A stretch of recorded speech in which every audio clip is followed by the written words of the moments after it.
federal judge let the heir to Deflategate Thursday, erasing Tom Brady's 4-game suspension. U.S. District Judge Berman said NFL Commissioner Roger Goodell went too far in affirming punishment of the Super Bowl winning quarterback. The suspension was premised upon several significant legal deficiencies, Berman wrote in his opinion. I want to focus on Tom Brady, though, now. Shannon Sharp, Mark Schler, Skip Bayless, Molly Karam, back here with you. We talked about, Skip, Brady's fighting to clear his name. Yep. Do you think people's opinion might have changed, and your opinion changed in terms of your confidence in Brady in clearing the tarnished name? It's a great question. Very curious to hear what you say and you say to what I'm about to say. I disqualify myself or qualify myself that I'm a big Brady fan. I think he's basically a good guy and obviously an all-time great player. Yep. I have gained respect for him. As much as I already had, I've gained respect because I talked to 3 friends of his 2 days after the Wells report came out. And I sat right here and told my partner, Stephen A. Smith, Brady is prepared to fight this to the legal death. And, of course, Stephen A., I don't want to put words in his mouth, but he scoffed at that because this was going to be a long, hard, uphill fight with camps soon about to open. And it took an enormous amount of willpower on this man's part while his friends are telling him, you've got to fight back publicly. You got to do a media session. Come out swinging. Say, I didn't do any of this. I believe he had no knowledge of this, and I believe that from the start. You can believe what you want to believe, and as you keep saying, a lot of people are just going to believe what they believe from the start, and that will never change. But his reputation was crushed over this the day the Wells report came out. He was branded in the court of public opinion nationally as a cheater who lied about it. And from that moment on, he kept telling his friends, I'm not going to fight back publicly. I'm going to fight back in court. And then I'm going to fight back on the football field. I'm going to do it with my actions. Do you know how much energy and emotion it took on this man's part to keep fighting this in court? Do you know how many hundreds of hours it took to talk to the lawyers, to background the lawyers, to go back and forth, to appear in court 3 different times, miss days of training camp that are so valuable to him that he cherishes because he cares so much about his football team. But in the end, he had to care a little more about clearing his name. I have so much more respect than I even had in the first place. He is winning the battle. He fought City Hall and won, or at least he's winning to this date. He's winning. And he took on the all-powerful commissioner, and he's winning. And I think he has a chance to win ultimately. And because of that, I think his name has been cleared as much as it could be cleared in the court of public opinion to date. And I don't think people are giving him enough credit for the resolve and the resiliency that was required to win this fight, even at this step. I look at it like this, and I agree with you. I mean, I don't know that I could have any more respect for him. And as far as legacy is concerned, I never look at it like it was tarnished anyhow. A lot of people did, though. I understand that. Yeah. And I agree with Shannon. What he said earlier is the people that look at it that way, you'll never change their opinion. No. Regardless of what happens, regardless if he wins in court, they're always going to look at it and say something fishy went on. Right. And I've spent enough time in an NFL locker room to know that there's something fishy going on in every NFL locker room. That's part of this case, is to try to change the culture of the National Football League, because the National Football League has been tarnished. So that's part of what's going on here, is trying to get above board, because we've taken that hit and we've got some things as a league that are really weighing us down right now. So I understand that aspect of it. Here's what I respect so much about Tom Brady. I mean, off the field stuff. Your natural reaction as a great competitor is to fight verbally, publicly, and go after people. Listen, we're always competing. There's always a game going on. If you don't know what the game is, you're probably it, right? I mean, I don't care if we're washing dishes, man. It's on. I'm up on you 14-0. You don't even know what the game is right now. That's just my nature. Yep. And so my nature is, when I'm attacked, to go on the attack. Yep. And that's part of being in an NFL locker room. We always say it. I mean, this guy right here, don't come in the NFL locker room without something that matches, right? Because this son of a gun is gonna, he will verbally undress you to the point where you change your outfit before you get on the plane. Don't be Glenn Cadres with a big wide collar shirt on, because you will never hear the end of it, right? So That's part of that locker room mentality. And to be able to bite your tongue through this process and never go after the league, to not go after the commissioner, to not go after the process, to not go after anybody publicly, that says a lot about him as an individual, because that to me is the hardest thing to do. Because let me tell you something, like, I'm a good loser, but I am a bad winner. And if I was Tom Brady right now, I would have called my own press conference to talk about how good I did, right? So it's just a different deal there. If I had won that case, I'd get him with a selfie. He's above reproach. It's easy to fight when you're fighting with other people's money, because Tom didn't have to put up any money in his defense, and he got the best defense that money could buy. Skip, see, I went through something in 2010 where I got accused of sexual assault. And I wanted to speak because I knew it wasn't true. And my attorney said, no, that's not what we're going to do. He says, what do you have? I say, I got 300 text messages where she's saying what she's going to do if I don't talk to her. He printed all of them out. Now, mind you now, she said this. She didn't go to the police. She didn't file a report. She went to the judge. When she explained, he's 6'2", he played former NFL player, black, 250 pounds. They wrote the restraining order. Now, this gets out, and everybody ran with it. Shannon Sharp accused of sexual assault.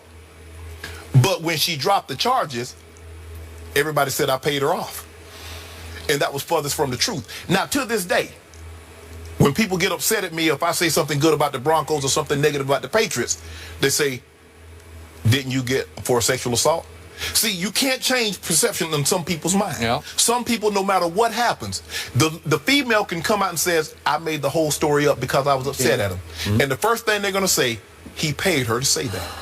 And that's what Tom Brady's going against. He can't change people's mind. Tom Brady's an all-time great. Go ahead, Molly, you want to? Yeah, and I appreciate you sharing your story there. I will say this, though. For people that were on the fence, like myself, I think you can sway them. I think he is swaying people that weren't sure. Yes, if you're on one end of it, they're cheaters, the Patriots, Belichick, everybody, he's innocent. But if you're kind of in between, and I was feeling things out, hearing more and more, I think he does change opinion with this. But people are going to say, so you want us to believe that nothing happened. So NFL, this was just an agenda. But see, and then it's like, okay, well, where are the guys? Right. But nobody wants the NFL doesn't want the guys to come talk. Tom Brady didn't want the guys to talk because, Skip, I heard you say, well, then you find out how the sausage made.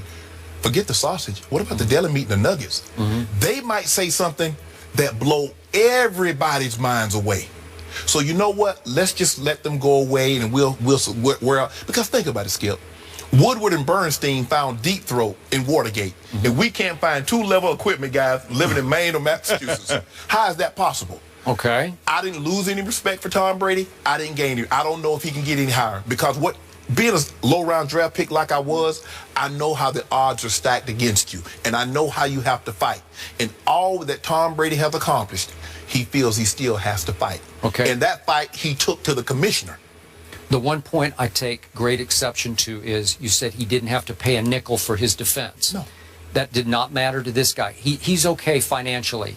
But I'm saying this. But here's the thing. He could have paid for his own and would have paid for his own if it came to that. Skip, you know how the criminal justice system works. The more you have, the more you can fight. Most of the people that's incarcerated. That's why you pay dues to the NFLPA, because you get represented. That's what they would do for any player. But here's the thing, Skip. Let's be real. Mark, you can attest to this. When we're in the meetings, how many quarterbacks actually sat in that union meeting? Yeah, I mean, nobody. They had a quarterback club, Skip. Yeah. The NFL Players Association brought back the quarterbacks club because they was a separate entity.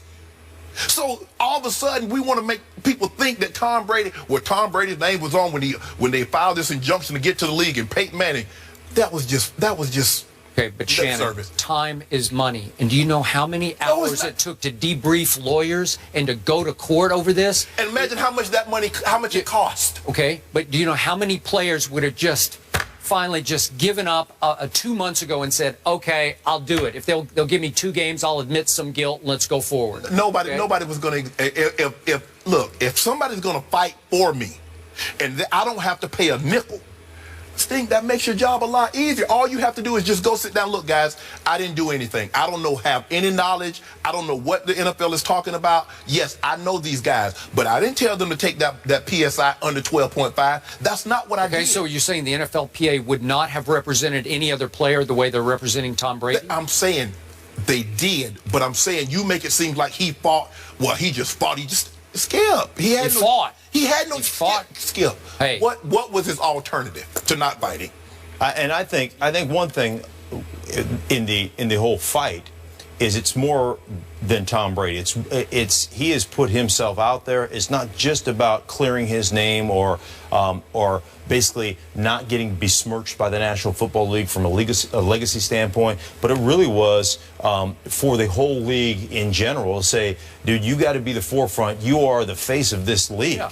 You are the Super Bowl champion 4 times over, and we need you to set precedent so that we can affect change within this league for the guys. You've got to understand how an NFL roster is built. It's an 80-20 roster, meaning that 20% of the guys make 80% of the money. Yeah. Right? Yeah. And the rest of us are scrapping. Hoping and praying. Right. You know what? It's you know, to quote Braveheart, it's fighting for scraps off a Longshanks table. You know, that's what we're doing. So he's basically standing up in lieu of, in that gap, of all the guys like me who played the game, who are scrapping out a living from year to year to year. He's standing up so when it comes down to them, they don't have to go through this same process where the commissioner can just dole out the frontier justice. Okay, let me, you talk about the larger game that's being played. Let me drive this home with the final point that Tom Brady saw a larger game being played here.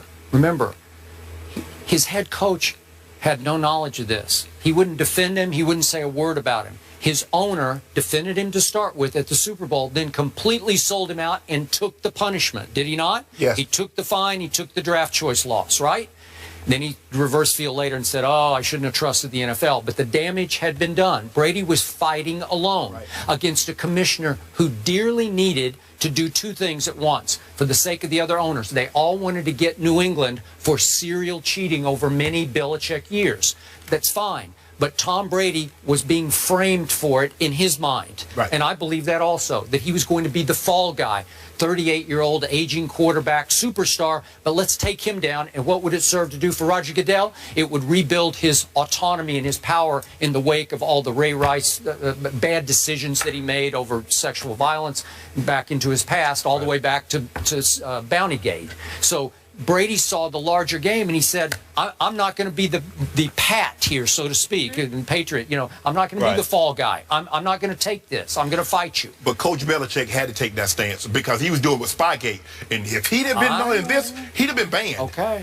Guys, we have to take a break here. Mark, thank you so much for My pleasure. stopping by last minute. That was great insight. And I do want to discuss further how this affects Roger Goodell and if it is going to invoke change there with the NFL. And speaking of the NFLPA, they released a statement. We'll tell you what they said after the break.